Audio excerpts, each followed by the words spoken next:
हाय everyone, myself Sagar Kumar Banor, fighter, motivation speaker, life coach, serial entrepreneur. और आज जो हम लोग कुछ बात करने वाले हैं, मॉर्निंग टाइम है, मॉर्निंग का समय है और पीछे आप देख रहे हैं कि राजगीर पहाड़ दिख रहा है। और आज कुछ बात करने वाले हैं अपने आध्यात्मिक यात्रा के बारे में, है ना। हम लोगों को अपने आध्यात्मिक यात्रा पे ध्यान देना चाहिए। और हम लोग जो ये समझ के बैठे हैं शरीर ही मेरा सब कुछ है, शरीर से ही मेरी पहचान है, ये शायद हम सब एक भ्रम में जी रहे हैं। और जब आप अपने अंदर झांकते हैं तो बहुत कुछ समझने को मिलता है, जैसे सही संगत। और हमेशा हम लोग बात करते हैं सही एसोसिएशन के बारे में, बात करते हैं सही संगत के बारे में, बात करते हैं। और जब से यह एहसास हुआ है कि सांसों के माध्यम से, सांसों पे नज़रें बिठा करके हम लोग क्या कर सकते हैं कि अपने अंदर उतर सकते हैं और एक बहुत बड़ा विशाल इन्फॉर्मेशन ब्रह्मांड के बारे में हम लोग समझ सकते हैं, जान सकते हैं। और एक कनेक्टिविटी है उस पंच तत्व से जिससे हम बने हुए हैं, हमारा संसार बना हुआ है, इससे एक कनेक्टिविटी है। और ये कनेक्टिविटी के बारे में हम लोगों को समझना ही हमारा ध्येय है। जीवन में देखिए हम लोग को करना क्या है और उद्देश्य क्या है। जीवन में जब धरती पे आए हैं, माता पिता हमारे एक माध्यम बने हैं और बहुत कुछ समझने का ज़रूरत है। जैसे ये 5 फिंगर टिप्स की बात हम लोग करते हैं, तो इसकी बात यदि हम करते हैं ये शरीर को रिप्रेजेंट करता है। फिर यदि इसकी बात हम लोग करते हैं तो ये रिंग फिंगर की जो हम बात कर रहे हैं, ये हमारे मन को संबोधित करता है और ये बुद्धि को संबोधित करता है। और इसकी यदि बात यदि हम लोग करें तो ये हमारे आत्मा को रिप्रेजेंट करता है। और इसकी यदि बात करें तो हम परमात्मा की बात करते हैं और परमात्मा के बारे में समझते हैं। ये यदि हम लोग अपने आध्यात्मिक जीवन की यात्रा करना चाहते हैं तो ये 5 चीज़ों को हम लोगों को समझने की ज़रूरत है। और पहला जो ज़रूरत है वो है कि हम अपने शरीर को सबसे पहले समझें। यदि किसी आदमी से पूछा जाए कि आपका शरीर कितना है तो साधारण जवाब आपको 1 मिलेगा, लेकिन सच पूछें तो हमारे शरीर 7 लेयर से बने हुए हैं। और एक-एक लेयर को समझना ही हमारा उद्देश्य होता है। एक-एक लेयर को हम समझें, एक-एक लेयर को जानें और तब हम अपने सच में अपने शरीर की शक्ति को, शरीर की क्षमता को हम समझ पाएँगे। और जब तक ये क्षमता से रूबरू नहीं होंगे तब तक आपके पास कोई बिग अचीवमेंट आने वाला नहीं है। आप खुद की वो एनर्जी को फ़ील नहीं करेंगे तब तक कुछ मिरेकल इस संसार के लिए आप करके नहीं जाएँगे। और ये होगा कैसे? अपने अंदर उतरने से। जब तक हम लोग अपने अंदर उतरेंगे नहीं, अपनी साँसों पे ध्यान एकाग्र करेंगे नहीं, तब तक ऐसा कुछ होने वाला नहीं है। फिर दूसरा देखिए जो हम लोग को समझने का ध्येय है वो है हमारे मन को समझना। मन बहुत चंचल है। मन सबसे ज़्यादा दुनिया में गतिशील है। कभी अभी चाहे तो यहाँ हैं, अभी चाहे तो तुरंत हैदराबाद पहुँच जाएँगे, अभी पहुँचे तो लंदन पहुँच जाएँगे, अभी पहुँचे तो अमेरिका पहुँच जाएँगे। ये मन इतना फ़ास्ट गति से है और इतना चंचल है कि इसको हम लोगों को समझना होगा। मन को हम लोगों को समझना है और मन को समझने की प्रक्रिया में आपको आगे भी बढ़ना है। तीसरा चीज़ देखिए जो आता है बुद्धि। हम लोग अपनी बुद्धि को ही समझते हैं कि भाई बुद्धि ही सब कुछ है, बुद्धि से ही हम सब कुछ कर सकते हैं, ऐसा नहीं है। आपकी बुद्धि का भी एक सीमा है और उस बुद्धि को सत्संग के द्वारा, संत जन्य के द्वारा हम लोग उसको ठीक कर सकते हैं और उसको बढ़ा सकते हैं, है ना। लेकिन जितनी हमारी बुद्धि है उससे बहुत बड़ा संसार है, उससे बहुत बड़ा चीज़ संसार में है। तो ये बुद्धि को भी हम लोग को समझना है कि हमारी बुद्धि कहाँ है, हम अपनी बुद्धि को कैसे तेज़ कर सकते हैं, है ना। हम अपनी बुद्धि को कैसे अपने लिए इसको इस्तेमाल कर सकते हैं ताकि हम अपने शरीर को जान सकें, अपने मन को जान सकें, अपनी बुद्धि को जान सकें, उस परमपिता परमात्मा को जान सकें, अपने आत्मा को जान सकें। फिर आता है आपका आत्मा। आत्मा से परिचय आपका होना चाहिए। आप सच में हैं कौन? आपका रियल में पहचान क्या है? इसके बारे में हम लोग को जानना है कि हमारा आत्मा है क्या? आत्मा के बारे में जब आप समझने का कोशिश करते हैं तो समझ में आता है कि सच्चाई तो आत्मा ही आप हैं। आपका ये शरीर तो दिखावा है, ये भ्रम है। इस शरीर के माध्यम से कुछ आत्मा अपने काम को, अधूरे काम को पूरा करने के लिए आया है और उसको आपको समझना है कि आत्मा का पर्पस क्या है, आत्मा क्यों अवतरित हुआ है इस शरीर के द्वारा। आखिर जो भी हमारे संगत हुए, जो भी हमारा एसोसिएशन है, जो भी जिसका विरोध हम कर रहे हैं या जिसके साथ भी हम सहमति जता रहे हैं, ये सब के सब हमारे आत्मा के द्वारा पहले से ही निर्णय लिया गया है। और जो भी साथ में लोग आ रहे हैं, ये हमारे आत्मा के द्वारा पहले ही निर्णय लिया गया है। तो आत्मा का भी परिचय हम लोग अपने आप से कर सकते हैं। फिर परमपिता परमात्मा के बारे में तो क्या कहना है, वो तो सबके स्रोत हैं, सबके एनर्जी का रूप हैं, है ना।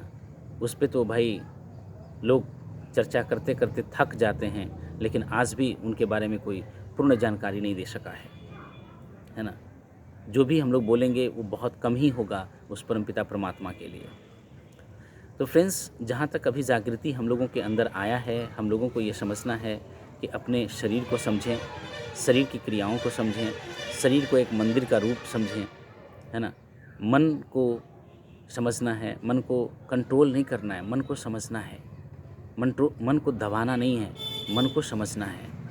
मन के गति को समझना है, मन की दिशा को समझना है। और फिर मन के दिशा को हम चाहें तो अपने इच्छा अनुसार जिधर आप चाहते हैं उधर उसको निर्देशित कर सकते हैं। दबाव नहीं करना है, प्रेशर नहीं करना है, मन को समझना है। बुद्धि की यदि बात करें तो भाई आप क्या बुद्धि, कहाँ बुद्धि लगाना चाहते हो। हम तो समझते हैं बुद्धिहीन हो जाएं तो ज़्यादा अच्छा है,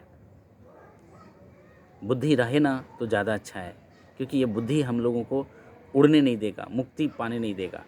ये बुद्धि हर जगह अपनी टांग अड़ाना स्टार्ट करेगा, शुरू करेगा। इसीलिए बुद्धिहीन, मेरे अनुसार से ऐसा लगता है कि यदि हम लोग बुद्धिहीन हो जाएं तो ज़्यादा अच्छा है। बस स्वचालित होने दें, खुद से बहने दें। जिस तरह से खुद से बहेंगे तो प्रकृति आपको जहाँ ले जाना चाहती है वहाँ लेकर जाएगी। बस उसकी दिशा को, एक जागरूकता आपके अंदर जगाना है। उस आत्मा को समझना है कि ये आत्मा आखिर आया कहाँ से और आत्मा आखिर एक दिन चला कहाँ जाएगा, और इस बीच में जो ये शरीर मिला है इसका हमें क्या करना है, इसको हम लोगों को समझना है। परमपिता परमात्मा को समझना है। हम लोगों को विचार शून्य होना है, सांसों पे ध्यान देना है, विचार शून्य होना है। विचार शून्य जब आप होते हैं, it's a process, it will take some time and you will feel different type situations. और उससे डरने की ज़रूरत नहीं है, उसका सामना करने की ज़रूरत है, फेस करना है। जब आप ऐसा फेस करते हैं, आप जब डरते नहीं हैं, तो आपके अंदर एक चमत्कार होता है, आप एक मिरेकलस फील करते हो। विचार शून्य होना है, मन को खाली करना है, मन को खाली करना है ना, बिल्कुल मन को खाली करना है। बुद्धि शून्य होना है। बस यदि एक दृष्टा की भांति हम लोगों को अपने शरीर को देखते रहना है, समझते रहना है, कहाँ जा रहा है, क्या कर रहा है, कैसे कर रहा है। एक दृष्टा की भांति बुद्धि यदि लगाना है तो इस पे हम लोग लगाएं, एक दृष्टा बन करके बुद्धि लगाएं। एक्टिविटी को, अपनी एक्टिविटी को समझने का प्रयास करें। आत्मा को जानने का कोशिश करें कि आया कहाँ से है, आखिर ये क्या चाह रहा है। जो मेरी परिस्थिति चारों तरफ है, ये क्या सिखाना चाह रहा है, क्या कुछ कहना चाह रहा है, उसको समझने का हम लोग प्रयास करें।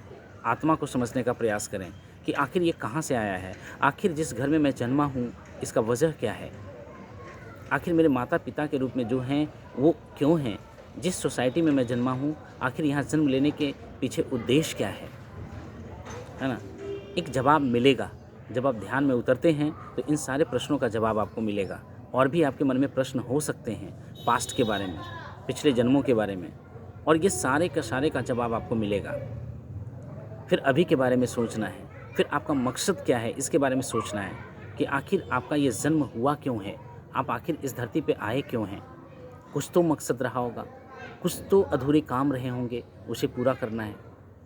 कुछ तो, हर आत्मा का एक ही चीज़ होता है, आत्मज्ञान, आत्मबोध को पाना, आत्मज्ञान, आत्मबोध को समझना। तो इसको समझने का हम लोग प्रयास करें।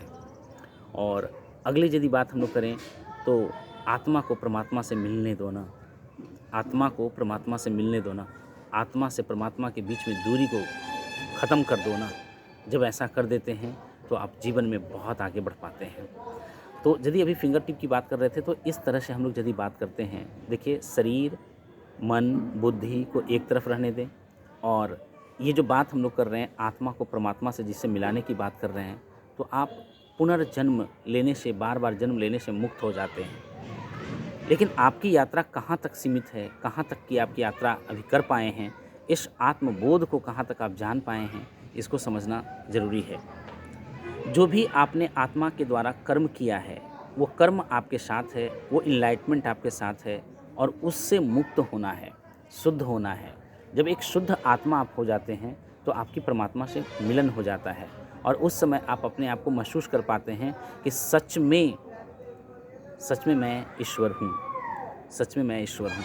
और यही मुक्ति का अवस्था होता है। जिस दिन ये बोध आपको हो जाता है कि सच में आप ईश्वर हैं, उस दिन मिरेकल्स होना शुरू हो जाता है। सो फ्रेंड्स, ये था आध्यात्मिक यात्रा और आध्यात्मिक यात्रा के बारे में हम बात कर रहे थे आपसे और इसी तरह से रेगुलर टॉक होता रहेगा। हम लोग एक दूसरे से जुड़ते रहेंगे, एक दूसरे का विश्वास लेते रहेंगे और अपने आध्यात्मिक यात्रा की शुरुआत करते रहेंगे। So friends, wish you all the best.